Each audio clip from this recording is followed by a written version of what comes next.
Hello everyone, today I'll show you how to move pages from one PDF file to another PDF file using PDF-XChange Editor.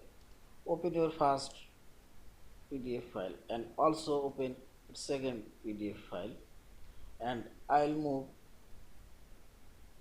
this page to this page, and first select this page home option and select page thumbnail option. Now click on your page you want to move.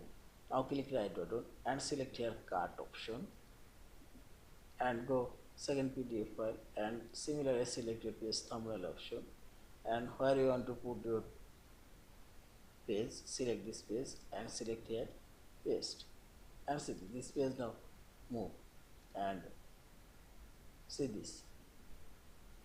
Also I'll move this page and similarly do this cut, and I'll paste as first page and drag it first page, and see this. In this way you can move pages on PDF file to another PDF file, and finally select this file option, save or save as your PDF file. Thank you for watching. Please subscribe, like, share and comment.